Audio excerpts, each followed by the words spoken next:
review for One Piece episode 790. And a lot of this episode was in flashback because we see in the beginning of the episode that it flashes back to pretty much Jinbe talking to the Sun Pirates about him about him going to Luffy's crew, about disbanding the Sun Pirates and going to Luffy's crew.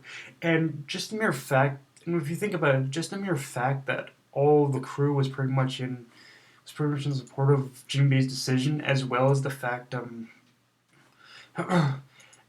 as well as just that they were in support of Jinbei's decision. It shows that Luffy's actions on Fishman Island affected the race as a whole and their outlook on humans, or at the very least, enough to support Jimbe in his decision to join the Straw Hats. Because I don't think I'm going off on a stretch here by saying that Luffy, even though it is only showing the crew's support of Jinbe's decision, I don't think it'd be a stretch in order to say that all of Fishman Island would of course would be in support of would be in support of Jinbei's decision, because or at least all of Fisherman Island that still respect Jinbei. Because if you see pretty much all the, because if you see in like even King Neptune's even had supported Jinbei in his decision, and pretty sure like a lot of fishermen on Fisherman Island of course would be supporting Jinbei as well. So it just goes to show that Luffy's whole actions on Fisherman Island, that it had a larger widespread effect than we would have ever thought. And that's why to me, I'm trying to really grasp my head around as to why there's so much hate for the Fishman Island arc. I mean, okay, yes, the fights, they weren't the greatest, but I think it did showcase Luffy's effect on the world around him, honestly. And that's another thing I think is is it showcases, do not skip One Piece. If you guys don't want to watch the anime version, that's fine. At least then at least read the manga version. Or but yeah, just skipping One Piece in general, guys, it isn't a good idea. Like this is one of the things where skipping One Piece is just basically a sin. Um, and during the whole and during that whole flashback too, we also get introduced to one of Big Mom's daughters, whose name is Charlotte Praline, who is a hammerhead shark fishman, or mermaid, sorry, a hammerhead shark mermaid. And you got, if Charlotte Praline is one of Big Mom's daughters and a mermaid, you guys do realize what this means, right? Big Mom fucked a fish man. Let that sink in. Big Mom, I reiterate again. Big Mom fucked a fish man. Yeah, I'm not gonna say any more beyond that. Um, and aside from that, another thing, after that we of course we cut back to present where we see Jinbei and Big Mom talking, and talking about him leading the crew. And one thing I didn't bring up before in my last couple of reviews, I don't think I ever really brought it up in my manga reviews either, but I'll bring it up here. Seeing all the food, everything from the food to the utensils, just seeing all these like objects and pieces of food and whatnot have faces on them, that's creepy as shit. As shit, okay? That shit is creepy. Like, it's like a it's like a bizarro, fucked up version of Alice, of no, not Beauty and the Beast. And like, I think Oda took a lot of inspiration from a lot of Disney fairy. Like, honestly, when Oda was making this, when Oda was making this arc, I think I wouldn't put it past him if he was inspired by pretty much a lot of Disney fairy tales, and just decided to put his own bizarro fucking twist on them. And but yeah, it's it's creepy. But where that was for some reason charming, this shit is creepy as fuck. So yeah, it is interesting. But yeah, it's interesting how we find all the stuff in Disney charming, but we find this shit creepy as fuck. So yeah, it's, I guess, Japan's effect. I don't know. um, and after, I mean, yeah, just a side note of that. And of course, when we see them talking about, we see Jinbei and Big Mom talking about Jinbei leaving the crew. Big Mom brings up basically it's pretty much a roulette, and I never really even noticed this in the manga before, but I just realized that the roulette is basically on a stick, which basically makes it look like it's a lollipop roulette. So like that's a nice little detail. But getting back to the importance of the roulette, um, Mong anime onlys. I'm not gonna spoil for you guys, but Oda's, let's just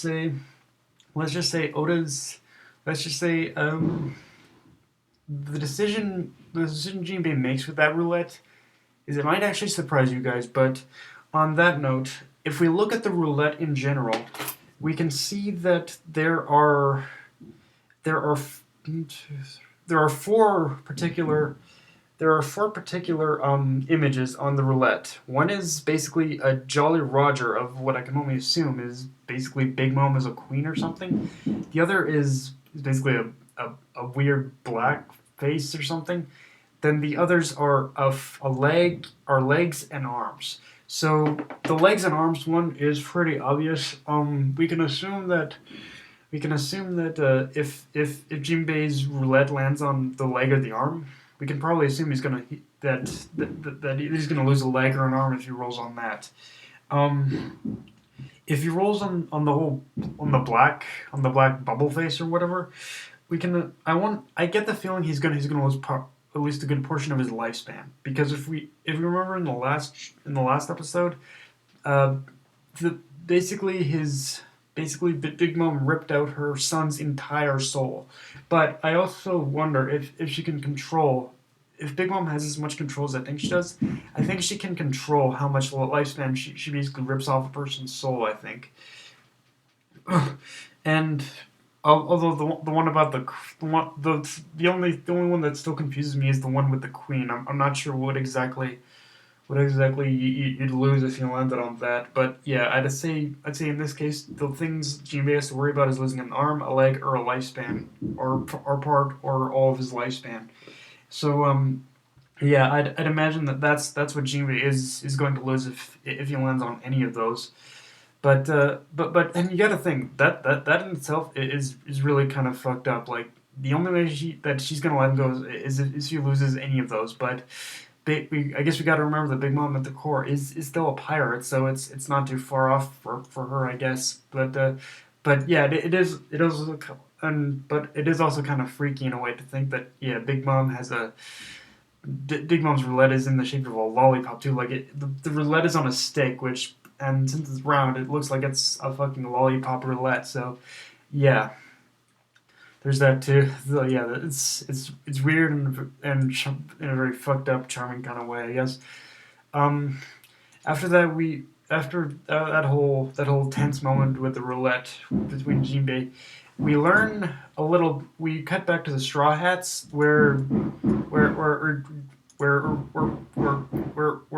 learn a little more of Pedro and his past and how he was in the past. He was actually helping Neko Mamushi gather the Rogue Poneglyphs together, but in the process, he was defeated by Big Mom and her crew. So, but here's the thing: if he was defeated, then how the fuck is he still alive?